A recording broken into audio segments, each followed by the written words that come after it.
talking about the Book of Lies, actually basically just doing commentary to some of it. I did a part 1. You guys can go back and check that out if you like. And first, though, I wanted to have a look at this Qabbalah diagram, just because I failed to mention something that I think is really interesting and really important to understand about what is being put on display. Excuse me. With this diagram of the Qabbalah. So what you could think of the light or the emanations that are moving from Keter to Chakma and Bina or Bina and Tiferet or Tiferet or Tiferet, depending on who you ask. But down through these different Sephira and harmonizing and moving about, you could also think of it as the logos or the word. And so the idea was that there was this vibration, and I've always conceptualized this vibration or the word as this idea or organizing principle. Many, many years ago, I had this vision, I think, not really a vision, a revelation, I guess, driving around, and this voice in my head was like, God is the organizing principle.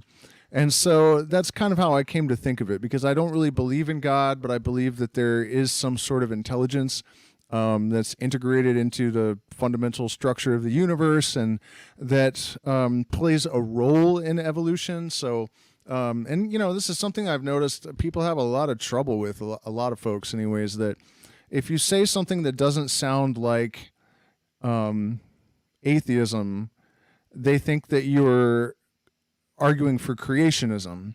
And it seems like weirdly difficult for people to realize that you don't have to believe in a sky god in order to question whether or not nature in the universe is just blind and dumb and devoid of any kind of intelligence. So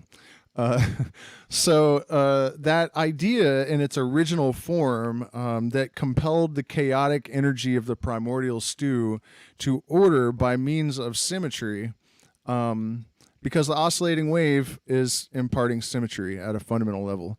And so this particular aspect of this creation myth is actually shared by the Shuar, who I learned my ayahuasca practices from, and they're one of the indigenous tribes in southern Ecuador, famous for the shrinking of heads, the sansas, which I should probably make a video about that at some point. The thing is, it's kind of difficult to go out in the jungle and document it because they don't do it anymore. And I've kind of been wondering, maybe there are some old timers that still know how to do it. Maybe I could find one, get them to tell me. And maybe we could actually, you know what, we could do it with animal skulls, but I actually kind of don't want to start a epidemic of people buying shrunken animal skulls. So let's just go ahead and forget about this idea for now. But the idea is that there were these letters. The way the shaman described it to me is that he said syllables, and I took that to mean basically sounds that are more complex than just a basic, letter sound. And for the Hebrews as well, the 22 letters of the Hebrew alphabet created the universe, particularly the 3 mother letters in the very beginning. And so if you look at each of these pathways that connects each of the Sephira, you'll notice that there is a Hebrew letter in each of these pathways. And the way that I've interpreted that is that we have a particular frequency that is emanating along this direction. And this letter symbolizes both a number, a thing, like Bet is a house and Gimel is a camel, and on and on. So each letter is a thing, a number, and a letter. So the symbolism is already like tri-layered from the very beginning. And if you look at other diagrams of the Kabbalah, you'll see that there are tarot cards and planets and angels and all sorts of things that are attributed to these pathways. And there's a process of working with the Kabbalah called pathworking. And it's definitely worthy, I think, as a practice for just about anyone to learn this, because It really allows you not just to understand the language of symbolism, but to train the mind to extract multiple layers of meanings from every symbol that it encounters. And this is extraordinarily useful in a whole lot of ways. But I think one of the reasons that mankind has such difficulty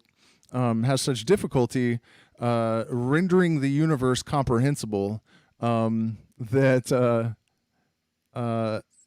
condensing the amount of incoming information and organizing it and training the mind to do this automatically is incredibly helpful and important. So I just wanted to put that out there because I didn't really talk much about it in the other streams. So let me just find my PDF, unless I've lost it. I'm not very good at this whole. There we go. Here. This is it. All right. So, and the last part, I think we only did the first chapter, I guess. There are 93 chapters in the Book of Lies. And we looked at the first one, which is basically the Kabbalistic tree of life with a line assigned to each layer, basically. And so this one I like. We're not going to spend a ton of time on it because actually we did this one, but let's go through this one more time. Caviar, which of course is thousands of little fish eggs. Some types are larger, but it's a bunch of little spheres. And the word was uttered, the one exploded into 1,000 million worlds. Each world contained 1,000 million spheres. Each sphere contained 1,000 million planes. Each plane contained 1,000 million stars. Each star contained 1,000 million things. Of these, the reasoner took 6, and preening said, "This is the one and the all." These 6 the adept harmonized and said, "This is the heart of the one and the all." These 6 were destroyed by the master of the temple, and he spake not. The ash thereof was burnt up by the magus into the word. Of all of this did the Absissimus know nothing. And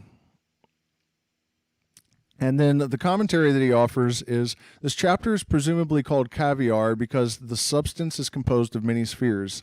The account given of creation is the same as that familiar to students of the Christian tradition, the logos transforming the unity into the many. We then see what different classes of people do with the many. The rationalist takes the 6 sephirot of microprosopus in a crude state and declares them to be the universe. This folly is due to the pride of reason. The adept concentrates the microcosm in Tiferet, recognizing a unity, even in the microcosm, but qua adept, he can go no further. The master of the temple destroys all of these illusions, but remains silent. See the description of his functions in the Equinox, Liber 418. In the next grade, the word is reformulated for the magus in Chokmah, the dyad, the logos. The Absissimus in the highest grade of the AA is totally unconscious of this process, or it might be better to say he recognizes it as nothing, in that positive sense of the word, which is only intelligible in Samasamadhi. And so, obviously there's a lot to unpack there. But the basic idea that there was, in the beginning, a nothingness that became conscious, and that introduction of a disruption of the continuity of perfection is what resulted in the division of the one into the many. And this is also the moment when duality entered the picture. It became a stain on the face of eternity, and because the universe was created through a process of replication by means of reflection, the original instant or the original manifestation of creation was repeated and repeated and repeated, and different juxtapositions of these different elements in the same way that the different juxtapositions of neutrons and electrons will make up different elements like carbon, 6 protons, 6 neutrons, 6 electrons. You know what I mean? They formed in a bunch of different ways, but according to the same blueprint, basically. And I always thought it was interesting that there was this implication that, or at least it seems like a suggestion of the idea of multiverse, where we have, all of these bubbles basically in a soda can, and every one of those spheres is an entire universe, or not even a universe, but a dimension really of its own. And then, of course, there are layers within that. Let me see if I can find this diagram again so that we have a visual aid.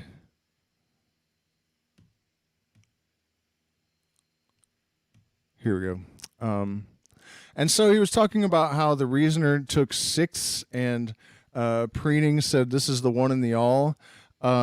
This, in a rough sense, really the bottom half represents the world of matter, more so. But these energies in the top portion of the Kabbalah represent our spiritual, intellectual, and emotional universe. And so when he was saying that the reasoner took these 6 and preen, saying this is the one and the all, this is the observable world. This is the world of individual experience. This is the world that represents the limits of subjective knowledge. And these 6 are harmonized here in Tiferet, because it says beauty, but a better translation might be harmony. It's also interesting that this is the solar plexus, and this obviously represents the sun. 6 is also a solar number, although that has nothing to do with this system, so that's one of those synchronicities or coincidences that is kind of remarkable with this system. You'll notice that the moon is generally attributed to Yesod, which is labeled foundation here, but is also often labeled illusion. And so its number is also generally 9, which is really interesting because this is a totally separate system. But yeah, so the solar plexus located here in the middle of our being, and this is basically a diagram of a human person. So lots of interesting stuff going on here. And it's also interesting to look at the physical and non-physical expressions of these things, like the location of understanding and wisdom at the shoulder, which you might associate with, where your power comes from, and what dictates the behavior of your limbs. Victory and splendor also at the hands. Don't want to get too hung up on this, but I just wanted to kind of illuminate all that stuff a little bit. So let's keep going with the Book of Lies again, if I can find it. Oh, here. All right, so moving on. I think we did that one last time anyways.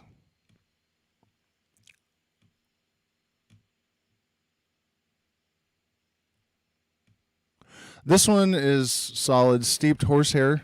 Mind is a disease of semen. All that a man is or may be is hidden therein. Bodily functions are part of the machine, silent unless in dis-ease. But mind, never at ease, creaketh eye. This eye persisteth not, posteth not through generations, changeth momentarily, and finally is dead. Therefore is man only himself when lost to himself in the charioting. And this is something that we'll see expanded upon throughout the book.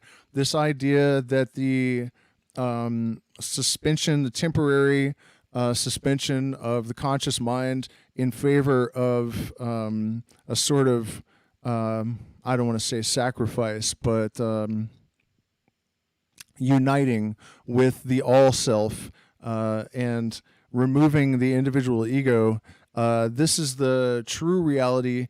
And this is why, sex magic is such a tremendously important part of Crowley's work, and with psychedelics like 5-MeO-DMT, that is the most powerful of all the psychedelics, precisely because, at least in my opinion, what it does is it, instead of just turning down the reducing valve in the nervous system, it actually turns it all the way off. And so you are lost to yourself in a charioting. Another way to talk about this is flow state, where you're engaged in some activity, generally that meets one or more of the prerequisites for entering into flow state, like concentration, improvisation, risk taking. There's a whole set of them. And so the charioteer is the bearer of the Holy Grail. This chapter is called Steeped Horsehair because of the medieval tradition that by keeping horsehair, a snake is produced, and the snake is the hieroglyphic representation of semen, particularly in Gnostic and Egyptian emblems. The meaning of the chapter is quite clear. The whole race consciousness, that which is omnipotent, omniscient, and omnipresent, is hidden therein. Therefore, except in the case of an adept, man only rises to a glimmer of the universal consciousness, while in the orgasm the mind is blotted out. And it points out that the bodily functions are silent unless in disease, meaning that you don't really notice that your stomach is there unless you have a problem with it. You don't notice that your heart is there unless there's a pain or it skips a beat or whatever it is. But and these thoughts are the same. That thoughts are disturbances of consciousness, like dreams are imperfection in sleep. So these thoughts are the same. When you're aware consciously, it's the same as being aware of a dysfunction in one of the organs. And it's not until the same peace is established in the mind that we are truly aware of our fundamental nature.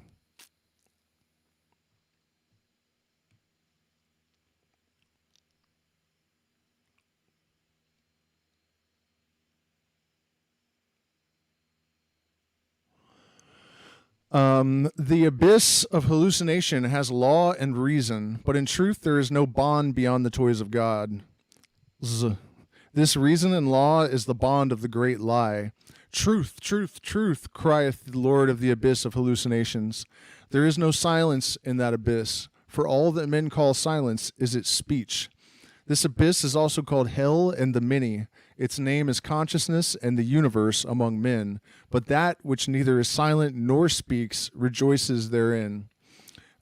This one I feel is pretty self-explanatory, but it's basically just talking about the idea that Maya, the veil of illusion, is basically the physical reality that we all experience.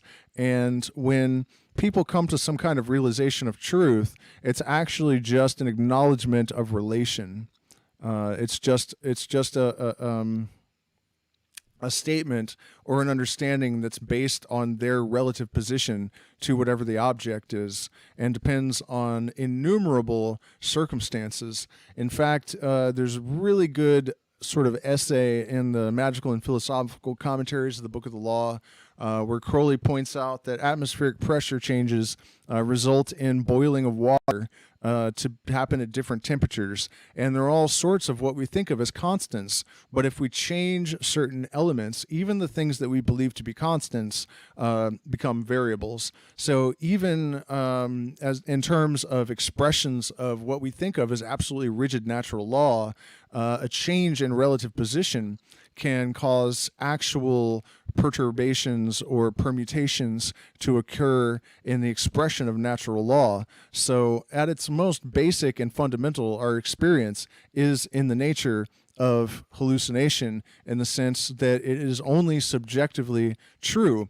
A lot of people get this confused, though, and take it too far. And they say that, your truth is your truth, which isn't really true. Your truth is true for you, but that doesn't make it objectively true. It baffles me that this actually has to be explained because obviously there are all kinds of things in the universe that are just objectively true, and it doesn't matter what you think.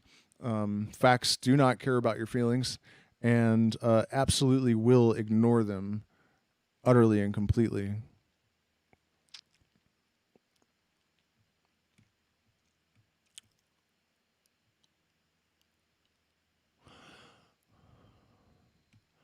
Pilgrim talk. O thou that settest out upon the path, false is the phantom that thou seekest. When thou hast it, thou shalt know all bitterness, thy teeth fixed in the Sodom apple. Thus hast thou been lured along that path, whose terror else had driven thee far away. O thou that strideth upon the middle of the path, no phantoms mock thee. For the stride's sake thou stridest. Thus art thou lured along the path, whose fascination else had driven thee far away. O thou that drawest toward the end of the path, effort is no more. Faster and faster dost thou fall. Thy weariness is changed into ineffable rest. For there is not thou upon that path. Thou hast become the way. Again, this is another one of those, at a certain point in the pursuit of flow state, it is no longer thee that doeth it. That's kind of a spoiler, but it's absolutely true. I mean, I've been in situations where I'm improvising on the guitar and I will send a command to my hand, a very explicit, you played this riff a million times, do this, and it actually shot across the guitar in the opposite direction and played something that had absolutely nothing to do with what I was telling it to do. And it was a lot better than what I had planned. And so that, and it also, when that happens, it is absolutely effortless. It is not thou upon that path. Thou hast become the way when you achieve this level of flow state. This chapter is perfectly clear to anyone who has studied the career of an adept. The Sodom apple is an uneatable fruit found in the desert. And it's true, when you look at the lives of adepts, including Aleister Crowley, what strikes you is that it doesn't really seem possible for this person to have done all the things that they've done, for the circumstances to have aligned with the kind of timing that they do. Jerry Garcia actually is another person that I would consider an adept of the mysteries. And if you look at his life and some of the stuff that he said about this, it seems like it's just all as if they had written the whole script before they got here, which of course is something that a lot of people believe. This one doesn't really necessitate a lot of explaining, but I've always really liked it. Onion peelings. The universe is a practical joke of the general at the expense of the particular. Quote Frater Perdurabo and laughed. Frater Perdurabo is Aleister Crowley's magical motto, which is a name that you take when you enter into a secret society that sort of expresses your real self more deeply. And ironically, Perdurabo actually comes from, it's a quote from Jesus. And how ironic is it that the Antichrist's name was taken from Jesus, but it means he who will endure unto the end.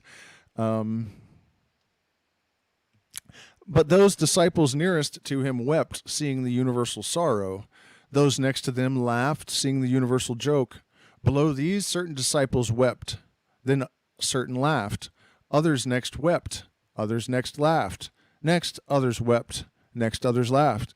Last came those that wept because they could not see the joke, and those that laughed lest they should be thought not to see the joke, and thought it safe to act like Frater Perdurabo. But though Frater Perdurabo laughed openly, he also at the same time wept secretly. And in himself he neither laughed nor wept, nor did he mean what he said.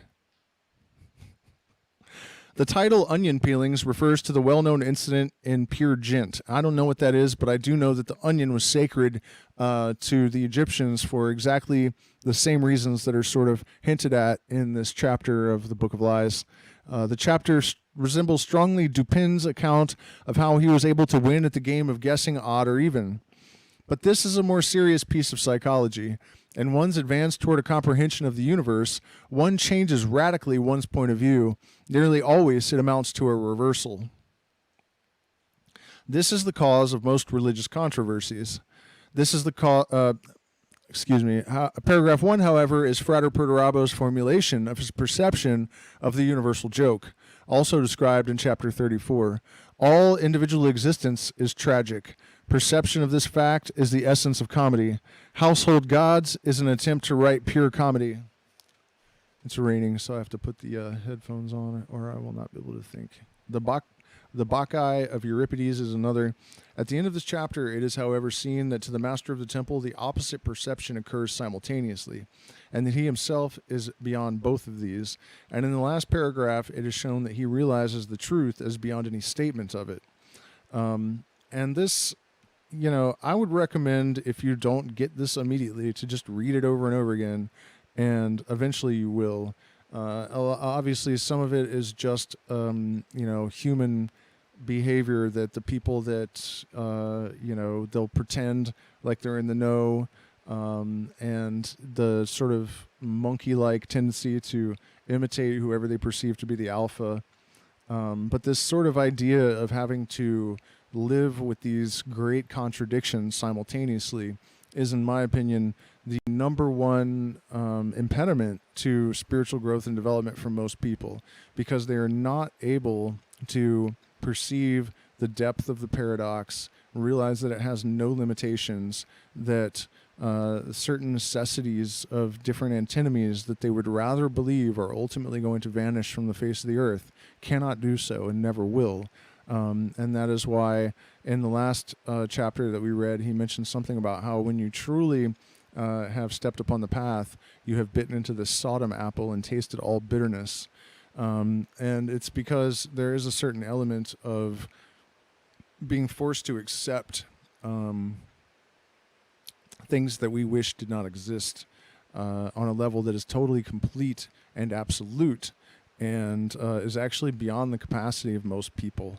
And so most of them will not become adepts, and they will never get the universal joke because it's just not within their capacity, which basically is due to cowardice more than anything.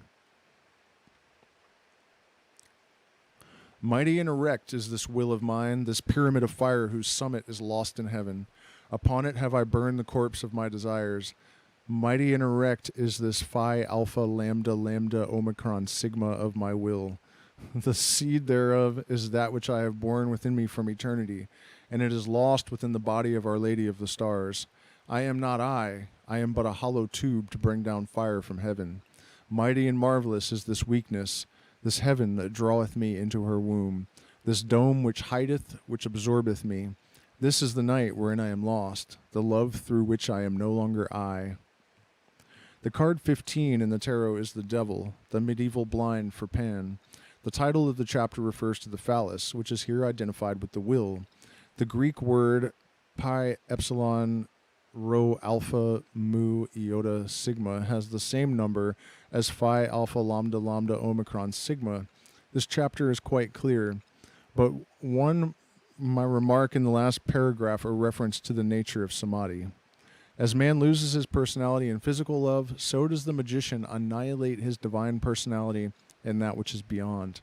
The formula of samadhi is the same, from the lowest to the highest. The rosy cross is the general key, but as one proceeds, the cross becomes greater, and it is the ace, the rose, until it is the word. To understand the rosy cross in greater depth, if I had the book right here, I would just grab it and read this part. But he does a better job than I possibly could. It's all laid out with diagrams and everything of the deeper meanings of the rosy cross.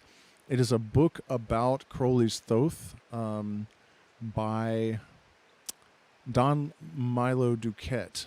And I don't know exactly the title, but if you were just to Google Don Milo Duquette, Crowley's Thoth deck, you could find it. I'm sure there are PDFs available online. Definitely worth understanding that. And by the way, there's a lot of that in this. Everything about the book is very carefully engineered. So the chapter number is going to have a Kabbalistic significance that's going to relate to the subject matter. And if you're trying to elucidate the deeper meanings of a lot of these chapters, it's helpful to take a look at all the clues that are available to you. And interestingly, as a lot of people have found out very painfully, it is true that you have a fundamental true will, in my opinion. And in my own life and the life of, I think, most of the other people that set out on this pursuit, what you find is that there's a sort of sacrifice of the individual will in order to attain to this state of being, I am but a hollow tube to bring down fire from heaven, right? To get to that point. And we cling to all of these things that we believe are integral to our identity, only to discover that those were exactly the things that we had to put down in order to realize our highest and truest expression. And so that is basically the meaning of that chapter. The stag beetle. Death implies change and individuality. If thou be that which hath no person, which is beyond the changing, even beyond changelessness, what hast thou to do with death? The bird of individuality is ecstasy, so also is its death. In love, the individuality is slain. Who loves not love? Love death, therefore, and long eagerly for it. Die daily. This seems a comment on the previous chapter. The stag beetle is a reference to Khepra, the Egyptian god of midnight, who bears the sun to the underworld, but it is also called the stag beetle to emphasize his horns. Horns are the universal hieroglyph of energy, particularly of phallic energy. The 16th key of the tarot is the blasted tower. In this chapter, death is regarded as a form of marriage. Modern Greek peasants, in many cases, cling to pagan belief and suppose that in death they are united to the deity, which they have cultivated during life. This is a consummation devoutly to be wished, according to Shakespeare. In the last paragraph, the master urges his pupils to practice samadhi daily. And so this is, again, kind of, there's a theme here.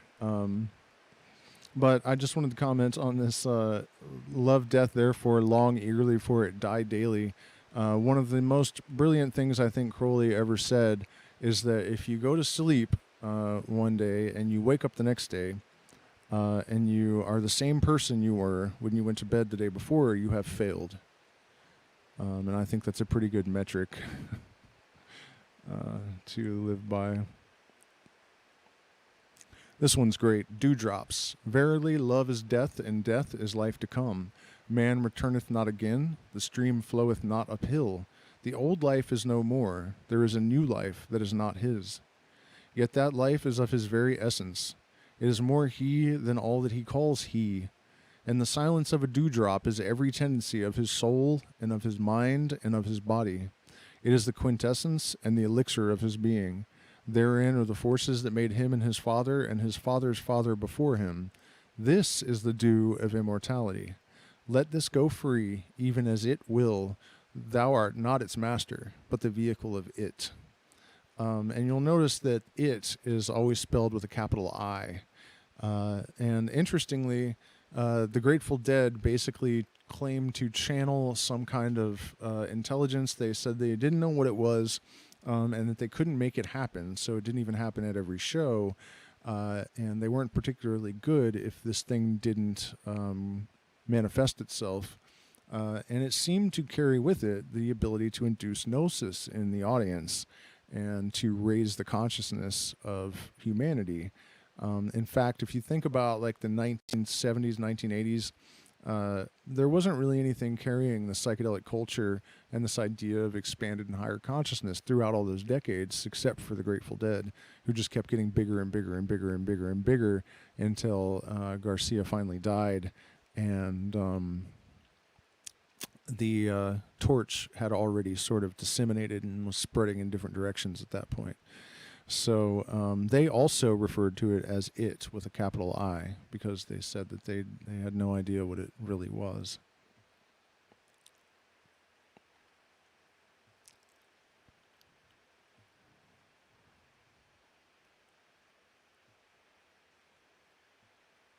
This is very important. Samson. The universe is in equilibrium. Therefore, he that is without it, though his force be a feather, could overturn the universe. Be not caught within that web, O child of freedom. Be not entangled in the universal lie, O child of truth. And one of the things that this is making a statement about is that one of the reasons most people end up atheists is that they ask God to do something for them that is not possible, that would require it to overturn its own laws, to evade its own rules. And if this were to happen even once, it would require one of the laws of the universe to be suspended, in which case the entire universe would be destroyed. And so it's just not possible. And so the most common mistake that a magician makes oftentimes is that he believes that magic can do more for him than it can. And so he wills to do things that are improbable or impossible. In the opening chapter of Magic in Theory and Practice, Crowley says that, if one wishes to use magic to publish a book, one must first call forth printers, spirits that can do his will and print the book.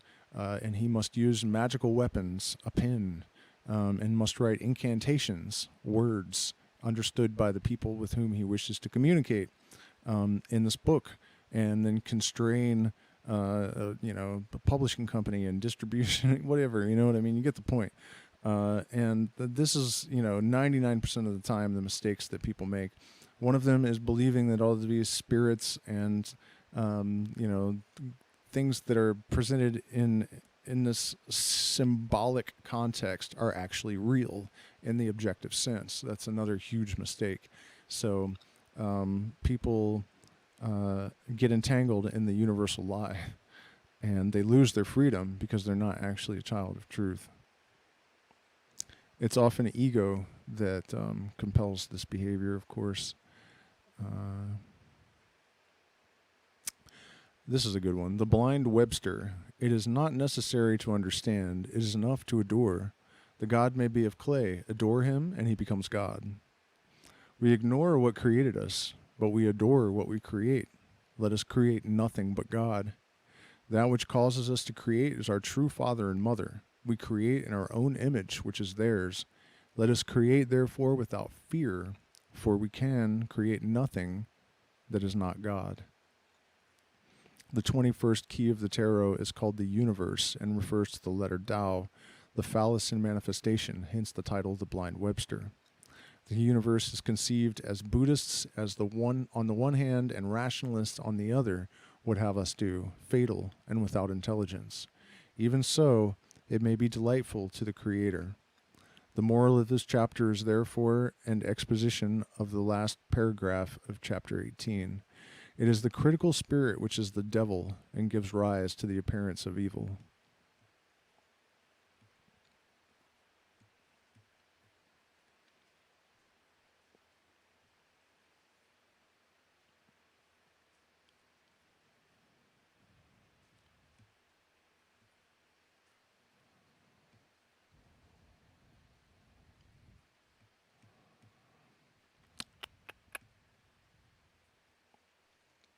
Love is all virtue, since the pleasure of love is but love, and the pain of love is but love.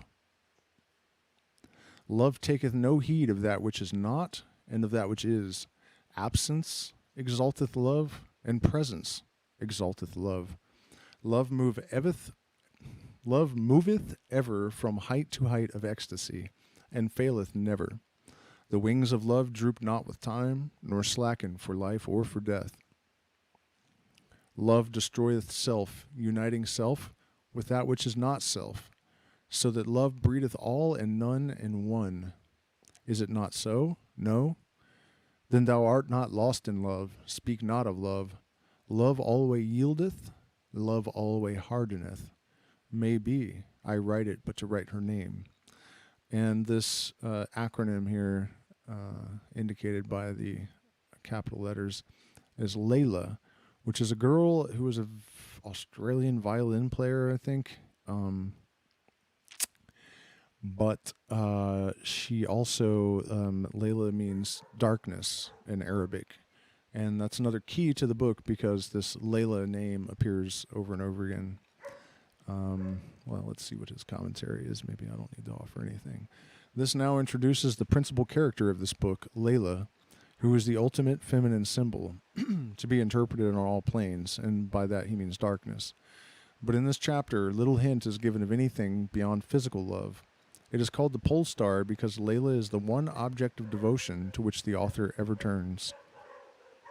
Note the introduction of the name of the beloved in acrostic in line 15. Acrostic.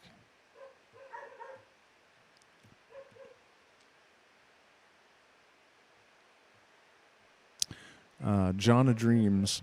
Dreams are imperfections of sleep. Even so is consciousness the imperfection of waking. Dreams are impurities in the circulation of the blood. Even so is consciousness a disorder of life. Dreams are without proportion, without good sense, without truth. So also is consciousness. Awake from dream, the truth is known. Awake from waking, the truth is the unknown.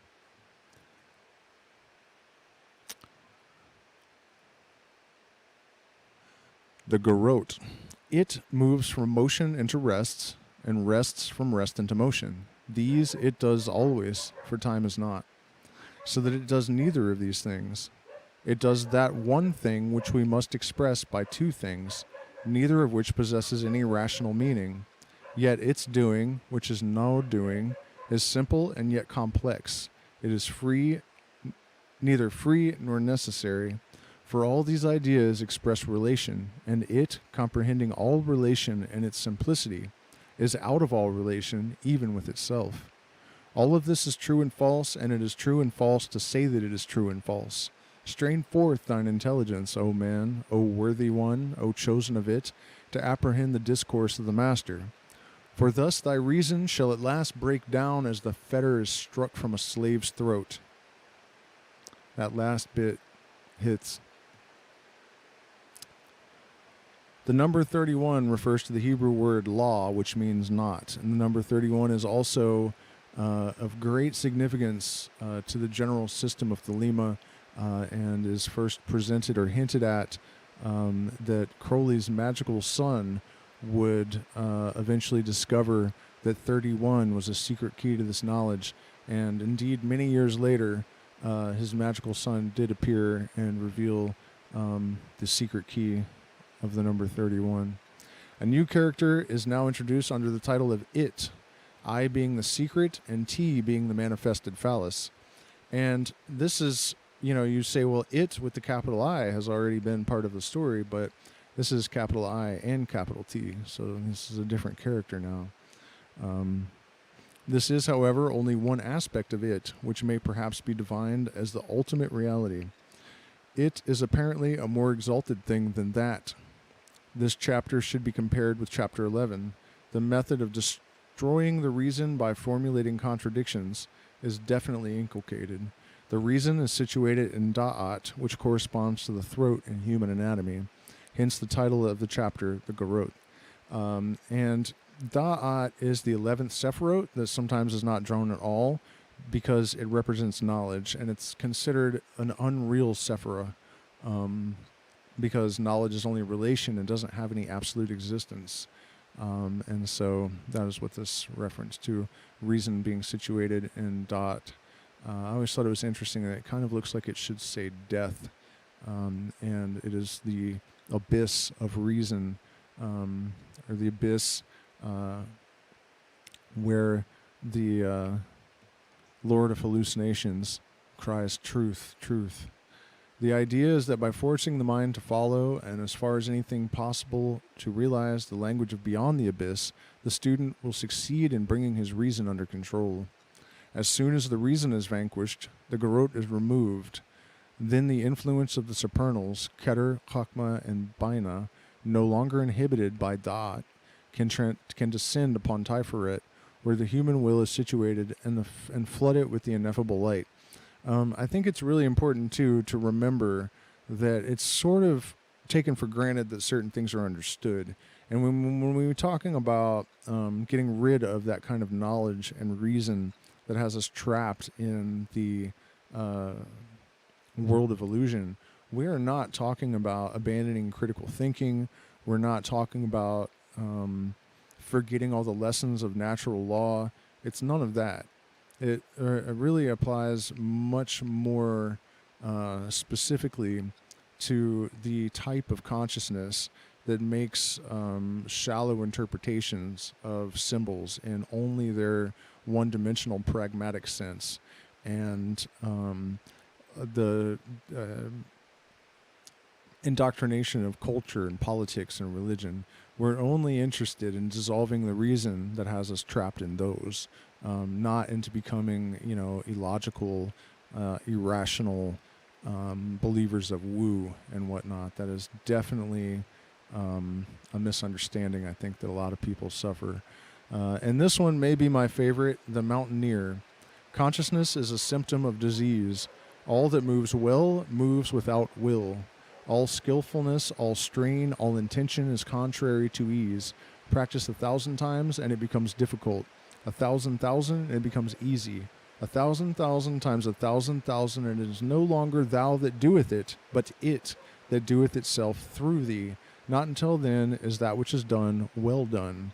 Thus spoke Frater Perdurabo as he leapt from rock to rock of the moraine without ever casting his eyes upon the ground. The title is a mere reference to the metaphor of the last paragraph of the chapter. Frater P, as is well known, is a mountaineer, and it's true that he was one of the first people. I don't think he made it to the summit of K2 or Everest, but this is like before oxygen tanks. I mean, it's just insane that people did this back then. He got caught in an avalanche, and he ate 2 of his Sherpas to stay alive until he could get down. Supposedly he didn't kill them. They died of their own accord, and then he ate them after they died. But yeah, he made it. He had records on both mountains at some point. And it's funny that, this is another element of that like multi-layered symbolism that even the microcosm, meaning an individual person, can display, where this guy was trying to get higher in human consciousness than anyone ever had, and doing a ton of cocaine, heroin, and mescaline and hash to try to get higher in that way than anyone ever had, and also literally trying to physically get higher than anyone ever had. It's like this impulse to just go up, up, up, up, up is just the fundamental thing driving this guy. This chapter should be read in conjunction with 8 and 30. It is a practical instruction, the gist of which is easily to be apprehended by comparatively short practice of mantra yoga. A mantra is not being properly said as long as the man knows he is saying it. The same applies to all other forms of magic. To do a thing well, it must be done without will. Will unassuaged of lust of result is in every way perfect. And I ascertained a few years ago that what I had basically been doing in my life that had allowed me to attain to certain levels of understanding and to attain mastery in a couple of different pursuits is basically that I had figured out how to engineer my life at large around flow state triggers. So without doing it consciously, I had built my system around exactly what is being described in the Book of Lies. And this one, the Mountaineer, I think embodies that in the most simple and direct and important terms possible. Consciousness is a symptom of disease. All that moves well moves without will. All skillfulness, all strain, all intention is contrary to ease. And so, this one, if you guys would like to chew through it on your own, I would definitely recommend it. Baphomet. But we're not going to do that now. That might actually be it for this, because I think we've gotten to all of my favorites. It kind of looks like no, we didn't pass 69 yet. But I guess we should at least have a look. The Himog is a holy, what is it? Holy immortal man of God, or holy illuminated man of God, the Himog. A red rose absorbs all colors but red. Red is therefore the one color that it is not. That's a pretty remarkable line, and something to definitely put in your travel bag and take with you. This law, reason, time, space, all limitation blinds us to the truth. It is all a carousel of distortion of our perception. All that we know of man, nature, God is just that which they are not. It is that which they throw off as repugnant. The Himog is only visible insofar as he is imperfect. Then are they all glorious who seem not to be glorious, as the Himog is all glorious within?